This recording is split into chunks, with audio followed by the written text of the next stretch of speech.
You're Locked On Maple Leafs, your daily podcast on the Toronto Maple Leafs. Part of the Locked On Podcast Network, your team every day.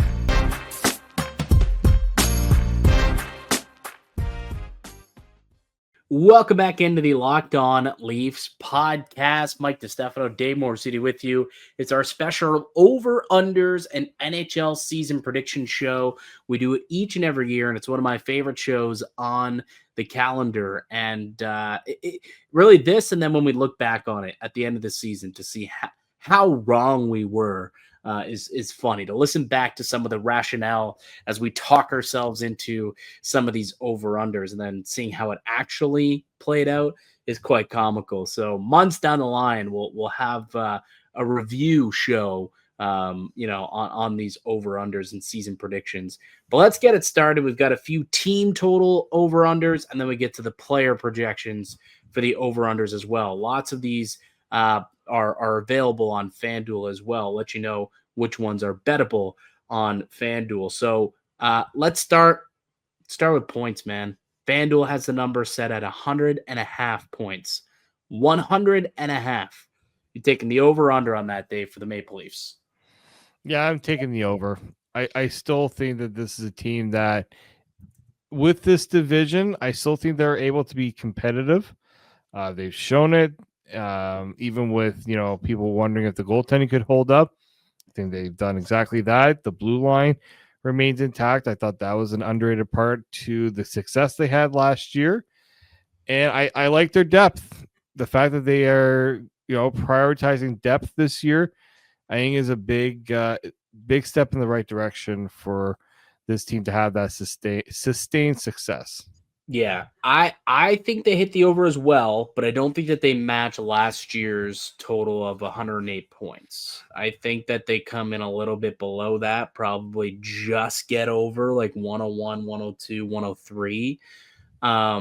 Just because I think this team is, less built, I guess, for the regular season, we'll say, more built for the playoffs, but also just that the Joseph Woll injury, or Joseph Woll's absence, worries me a tad, where it's like, that tandem was a big reason for why they won so many games a year ago. And Woll technically played the bulk of the games.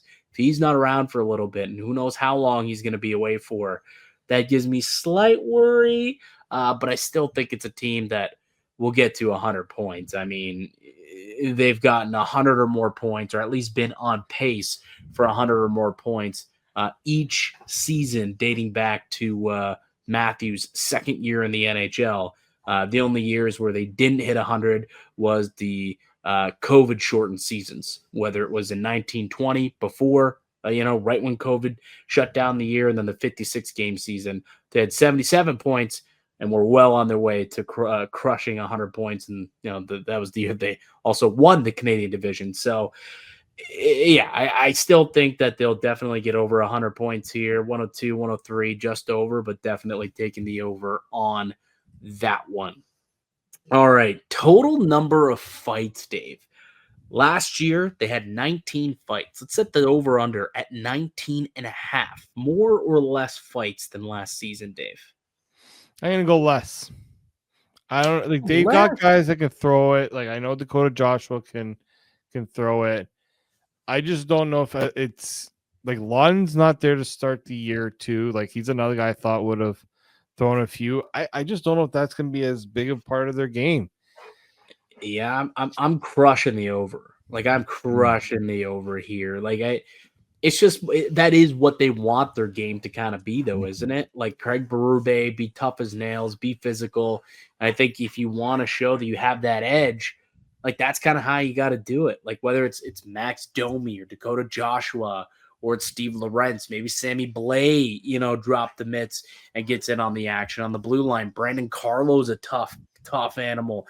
Jake McCabe is a tough dude. Simon Benoit coming in with a Superman punch like he did a year ago. Like, I think there's enough guys out here that will find themselves in a couple of tussles here and there to get to 20. So I'm taking the over. I think there's enough guys who will want to drop the mitts and get the party started here, and also get off on the good footing with the coach. and get the boys riled up. So I'll take the over. I'll definitely take the over on that one. Number of goalies used this season, Dave. 4.5. Well, definitely going to be 3. Mm-hmm. I'm going to go under because I think 4 will be the max. I think 4 will be the max. 4 gonna be the max for you. Let me check. I thought we had more. I'm pretty sure it was more than 4 last year. 4. No, there was only 4 last year. Yeah, it was Stolars played 34, Wool played 42, Hildeby 6, Matt Murray 2. The concern, it's not really much of a concern, I guess, is like, I think we can pencil in 4 for sure, right? But then is there like if Caden Primo gets claimed and then an injury pops up to like one of the goalies, do they pick up another goaltender? And does that guy play? Like, do they have a third? Do they still want a third goalie to come up and play? So I might take the over, man. Like, I know it's a big number, but it's just, for me, it's almost, I'm fading the health of Stolars and Wool. And I hope I'm wrong. I want to be wrong on this one. But based on experience, based on what we've seen, those guys have not been able to put together full healthy seasons. So I'm gonna say over, man. We might see 5 different goalies enter the chat this season for the Maple Leafs. Man, you're playing with fate a little bit here, guys. I'm hoping I'm so wrong. Like, hopefully the number's 3. Like, we'll probably see 3, and that's what I'm hoping. That's what I want to see there. All right. Let's get to the players. Auston Matthews, 90.5 points for Auston Matthews. I'll take the over on that. I know that he's going to be a lot relied upon him to be a bigger contributor offensively, and I think he's ready. I think he's going to take more of an ownership of his offense this year. He's not going to defer too much. Even then, I think people don't realize he's an underrated passer too. I know he's known as a goal scorer, but he doesn't mind passing the puck. So I do think that he's still a really good player. He's going to put up his points. How many? I think 100 is possible, because even when he scored, not even the year he scored 69, you can even just go and look at the years he scored 50 plus. He was putting up 100 points, right? So I do think that 90 is, I think that's the right number. It's just gonna all come down to health for him. Yeah, 100%. That's what this number comes down to for Auston Matthews. But he's gone off on the right foot here. Seems like he's healthy coming out of camp, which was not where he was at a year ago. But I think 90.5 is something he can get to. And honestly, if the Leafs are going to have success, he has to get to that number. Has to. So I'm going to crush the over here for Auston Matthews on 90.5 points. Where you at with goals? 45.5 is the number that FanDuel has set here. 45.5 goals. I'm crushing that. Even in a bad year, he scored 40. If he's healthy, I think he can easily get closer to 50 than over 40. Yeah. Even if he doesn't get all the way to 50, he only has to score 45 to beat that number. I think that's pretty doable. Yeah, I think so too. Honestly, he's we saw this guy put up 69 goals a couple of years ago, 60, a couple of years before that, right? He's been in the 50 range a couple of times. 45.5. If he's healthy, which again, we're assuming good health. Let's hope for good health. 45 should be a breeze. And a lot of people are looking at him thinking, no Mitch Marner. Without Marner, is he still a 45 goal scorer? Yes, he is, because he has one of the most deceptive, best shots in the NHL. He's the best pure shooter in the league still, right? So I'm taking the over on that as well.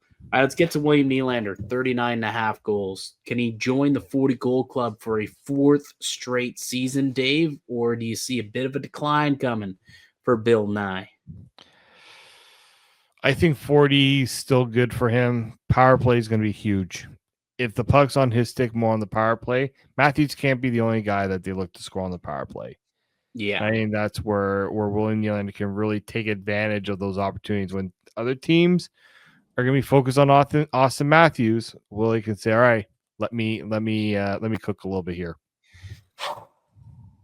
I'm going to go out on a limb here, Dave. I'm going to go under. Oh, I'm going to go under. I don't think it's going to be like crazy under. I still think he gets like 37, 38, maybe even right on 39. Gets right up and close to that 40 number. But I'll tell you why. 2 years ago, when he hit 40 a couple years ago, he played a lot with Auston Matthews, which he could end up doing that this year, but doesn't seem like Berube wants to spread out those two and keep the offense spread out. So I expect for him to play a lot with John Tavares. I think Tavares is going to see a dip in production this season from last year. And for that reason, especially at 5-on-5. And last season, that was a big reason why Nylander scored a lot of goals. At 5-on-5, those two, that line was very successful. I don't know if they're going to be able to generate and score nearly as much as they did a season ago. And for that reason, I think Nylander might see his goal total dip a wee little bit. So I could see high 30s. I'm going to stay under the 40 mark, though. okay. I think William Nylander is going to be challenged the most. Mm-hmm. I think to provide that offense. Yeah, I mean, look, John Tavares had a lot to play for last year. Doesn't have as much to play for this year. I get that argument too. Maybe that's where the dip also kind of happens. But those guys are going to be. I think they're going to be playing in so many. Like, they're going to play more offensive situations than they did last year. That's true. That's a good point. And that's where I think they can get a bit of help in that regard. All right, John Tavares, 69.5 points, over or under. Wait, say that one again? 69.5. So JT get to 70 points this season. Age 35. This is the one where I'll hit the under on it. Just turned 35 here. Yeah. Hitting the under? I think I'll take the under on this one. The 5-on-5 will be tough for him to get that production. Last year, I think it was a very surprising year because we thought that we were going to see the decline, and it didn't happen. I think this is probably where you start to see it a little bit more. Yeah. 3 of the last 4 years, he's hit that number, I will say. 3 of the last 4 years, he's hit it. And in 1, 2, I think he's on pace to hit that number in every season. If you include like the COVID years, on pace. That being said, at age 35, I thought the decline was going to come a year ago, and it didn't actually. He had a great season last year, 38 goals, 74 points in 75 games. I'm not sure we see that again, though. I think this is where we start to see the kind of decline start to come for John Tavares. I still think that he's going to be a very productive second-line player for the Maple Leafs, get some power play production for sure. But I could see him finishing, in the 60s, mid to high 60s, 70 might be a bit of a stretch. Remember, last year was an unbelievable season. He only had 74, so like he has 5 points less. He hits that under. So that's why I got under 69.5. All right, Morgan Riley, 17.5 power play points. Where are you at here? I think he had 14 a year ago.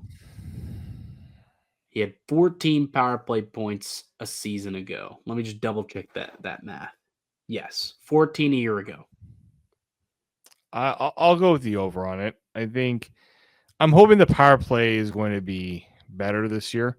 It wasn't bad last year. There was just moments where I felt like it dipped, right? Remember we had the crisis, power for me, high forward power play then came in. yeah, hoping for that's not me, gonna be the case. it comes down to one thing, and that's Morgan Riley's actually going to be on the Yeah. power play this year. So it has nothing to do with the power play, But I success. mean, if he struggles and if the power play struggles, yank 5 forward. I guess, yeah, you're right. You're right in that regard. But like he had 14 last year, but the season before he had 20 points on the power play. A couple of years ago, he had 23 points on the power play. So I think that he'll be able to get to 18. If he stays on PP1, there's so much offense on that power play where they're bound to score and probably be, up in the top of the league again, in and around, 20 to 25%, I would say. And if he's going to quarterback that power play, he should be good for in and around 20 points on the man advantage. So I got him going over that number for sure. All right, last one here for you. Sorry, two more. Easton Cowan, games played, 19 and a half. 19 and a half. Yeah. Does Easton Cowan get into 20 games? I think I'll go over. Now we're obviously just regular season, right? We're not going to count playoffs in this. Just regular season. Look, injuries can happen. I think if let's say he starts the year in the AHL, which we're not too sure on that just yet. But if something were to happen, I think he'll be one of the first guys called up, and that could get him in the lineup a lot more in that way. But like 20 games doesn't seem like a lot. It's a quarter of the season, but it is a favorable number of games. I'm trying to remember what Fraser Minton got when he was in Toronto.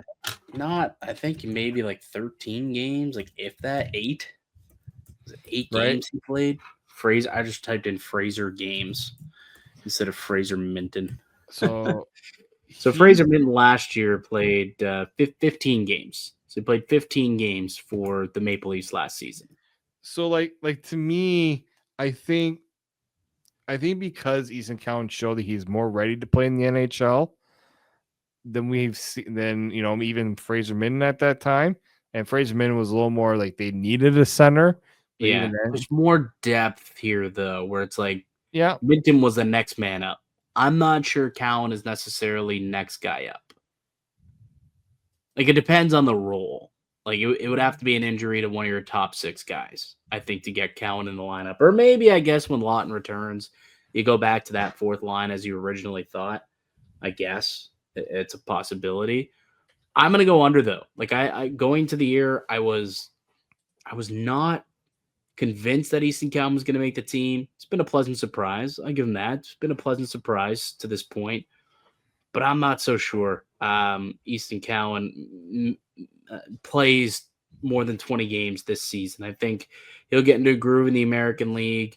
He'll get a call up at some point, maybe last 11, 12 games. If it doesn't go great, probably ends up back down in the minors. And that's okay. That's okay, man. Like not everybody has to start in the NHL. There's a lot of great players who, put their time in the American League before making an impact at the NHL level. Like lots of great like Nazem Kadri was a guy who did that, right? So I think they're going to trust the process here. I'm going to go under 19.5 games for Easton Cowan. All right. Last one, Anthony Stolar save percentage. Last year was a .926 goaltender.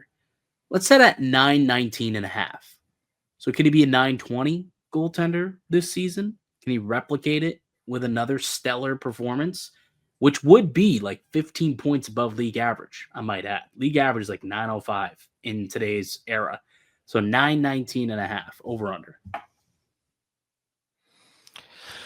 I think he's very capable. And there could be some games at least just like Leafs allow just a lot of shots on goal, and that can inflate his save percentage too. His career, he's shown that he's capable of saving a high volume of pucks. So I especially too, the one thing that will change this conversation is how many games he plays. Because last year he only played mid 30s. That makes it easier for the save percentage to be higher, right? The more games you play, the more goals you allow. It changes that can make the save percentage skewed a little bit, right? Now he's going to be playing more, but I think he has the confidence and he's just going to go out and play. And I still think that the number of shots he faced, it might be high, but he's also not going to face as many of those high danger. Like, he was so solid against Detroit in that preseason game. Like, that makes me think that he's going to be more than capable of replicating his total from last year. Yeah, no, I it was great. That said, Dave, there's two things that make me want to go under. One, 926 is a very, like, that was like league leading, basically, like highest in the league. I just don't see that happening again. I think he caught lightning in a bottle. He was stopping everything that hit him. Not saying he's gonna have a bad season. Again, he can be a 918 goalie and still be considered an elite goaltender.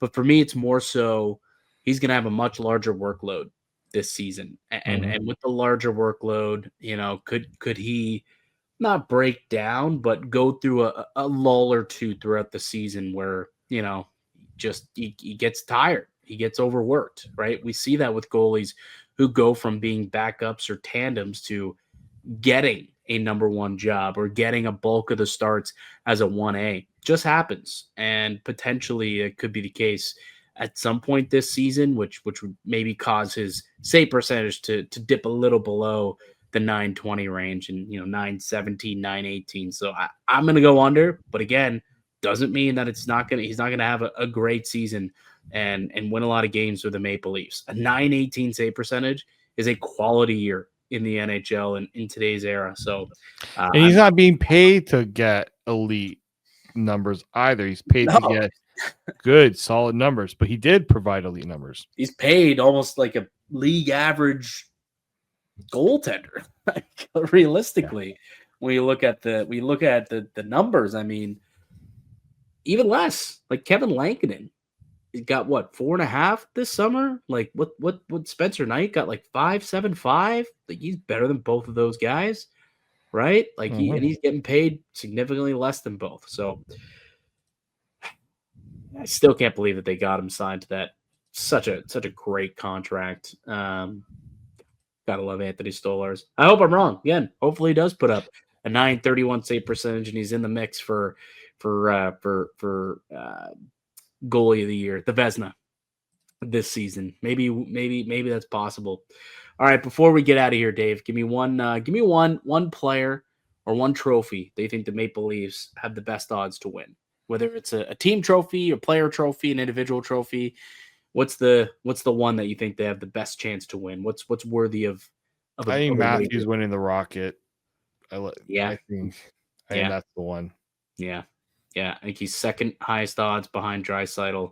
But I'm with you. I think Matthews Rocket, but I also think Leafs to win the Atlantic is a worthwhile. But I think they're both pretty similar in terms of odds. I think they're both like 290 or 270, plus 290, 270. So I think either of those are worthy options and could easily see those two happening.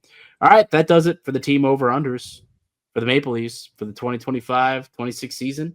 We'll reconvene in June and look back on how right we were, how wrong we were. It's always a fun look back episode later on down the line. But that does it for us. The real stuff starts now for the Maple Leafs. The season begins Wednesday against the Montreal Canadiens, and we'll see. Can Matthews get it done? Can the bounce back season happen? Can Nyes take another step? Can Tavares hold off Father Time for one more season? Can Riley reclaim his role on the power play? Is Easton Cowan going to factor into the season? We'll find out all of this over the next 82, hopefully more, games this season.